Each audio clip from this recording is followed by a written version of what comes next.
That's booth 1613. Now, I'm excited about my next guest here. A repeat, maybe a three-peat. Repeat. Just a one? Okay, well, That's this is it. the second one. All right, That's good. it. Dr. Sue Abu Hakima, That's right? it. A doctor, I'm very impressed by that, by the way. Thank you. Amica Mobile.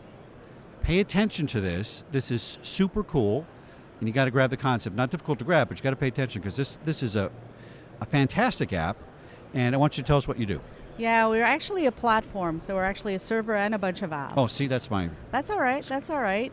What's cool about it are two things. One is we can automatically discover mobile devices in a public place, like this Fantastic. one, for example. So heavens forbid, if there's a gunshot, we can be very targeted with our alerts and guide you out to safety. Right. We're starting to get traction with stadiums. So, of course, because unfortunately of the terrorist attacks, Yeah. a lot of the stadiums need this kind of application. And then the other area, so, we think that's really cool, but when we go talk to customers, they say, well, does it integrate with my access control? How about my fire system? How about my camera system and all Right. these sorts of things? So we can essentially take any of that information, any of those events in real time. Some of the access control vendors have like 1,700 events shooting information at you.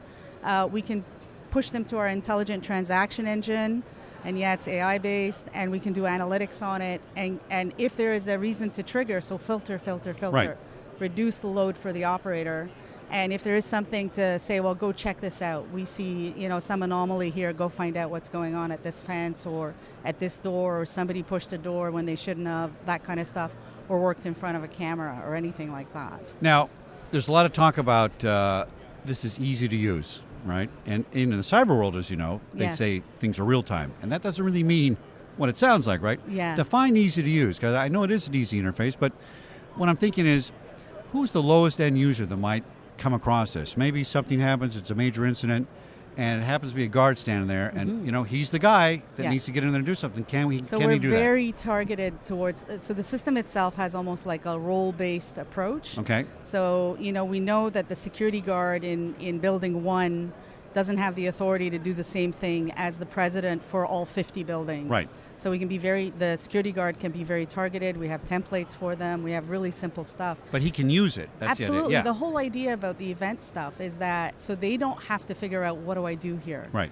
So if there's a gunshot, the event will trigger the alert, and the alert will automatically go out to everybody that it needs to go out to, the particular group that it goes out to, and it'll do the lockdown, it'll do the play over the speakers, so it'll all be automated. So it's really making it really easy.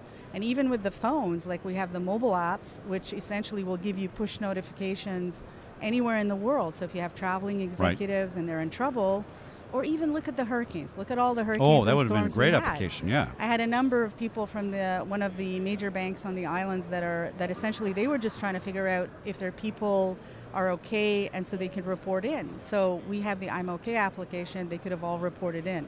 And so we're talking about things like that, where in these storms or dangerous situations, you want to know if people are all right. Right. It's almost like a roll call, if you want to think of it, those yeah. applications. And that's really what the intelligence is buying you. You've got to really make these platforms a lot smarter, reduce the amount of workload for the operators, help them focus. So for example, we allow two-way, so anytime that there's an alert that goes out over anything, SMS, email, call-outs, pop-ups, you name it, they can respond and say, I'm okay, or I see the shooter, or I need help, or I'm in hiding, anything like that. So right away, we reduce the information for the operator in terms of it being like less than 10,000 messages that he or she has to look at. And that's unique in a lot of these applications because it's usually one way, a blast.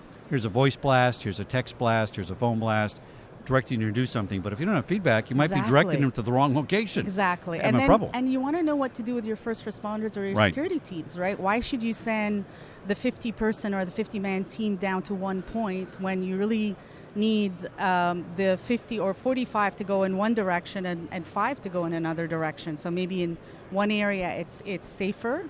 And so there what we also have is the automatic discovery of where these people are. We can actually follow them almost as if they're on a map, on an incident map, like a geo-fenced area, as the incident is rolling, right? And we could show, if people have breast panic in those areas, exactly where their locations are, so these guys can get to them much, much faster. So I'm a little rusty on the networks and things, but a phone has your provider, Yeah, that's one network. Your cellular provider. Right. I could have a wireless connection here. That's another network. It's a Wi-Fi. My texting network, that's a different That's connection. the SMS. Right. The SMS. And SMS is really resilient, isn't it? Compared to some other networks. It tends to be up when others might be down. It's resilient, but at the same time, it could also get jammed, right? Oh, and so, true. Even during the hurricanes, like Hurricane Irma, on some of these islands, they couldn't even get any coverage of whatsoever. So there, you're at the mercy of the satellite networks now. So what is your I'm saying an application as a general sense. That's fine. The platform. What does it use to make all this stuff happen? All the multiple networks, redundancy? Absolutely. So what our view is, the best way to get people to safety or help corral them so that they don't get out, so they can get out of danger, is use, and this first responders have told us this, use all layers of communication, use all the networks. It's not going to be only the cellular network or the Wi-Fi or the LANs or the VLANs or the voice over IP that's going to help them get out. You need to get out to the first responder radios and the radio networks and put out messages on them. Right. And again, those can be responded to, right? So if you send a message out to your first responders on the radio, they can say, I got it, I'm on my way, or I can't go. You can immediately even do a conferencing of several of these guys at once, right? So that's what you want to do, is you want to make it lighter and easier for these people, right? So here's a tough question for you. I'm a CFO. Okay. And the new thing now is bring your own device. Yes. I don't buy a cellular phone from my company. You buy your own. If I'm using you on call for work, I'm going to pay you something per month. In California, anyway, you got to pay. Yeah. Am I going to incur a cost, or is the employee somehow going to have some kind of cost if we're using this with their bring your own device? So the BYOD, and we've been talking about that for a while. I think Gartner a few years ago said, we're going to be going up to 50% and eventually to 100% BYOD because it's cheaper for the enterprise, right? And so what you do with the BYOD is, if you are in a facility and there's an emergency, and again, if you're using multiple layers, you can put out messages over the LAN, over voice over IP, over all the networks that are already in the enterprise infrastructure. Right.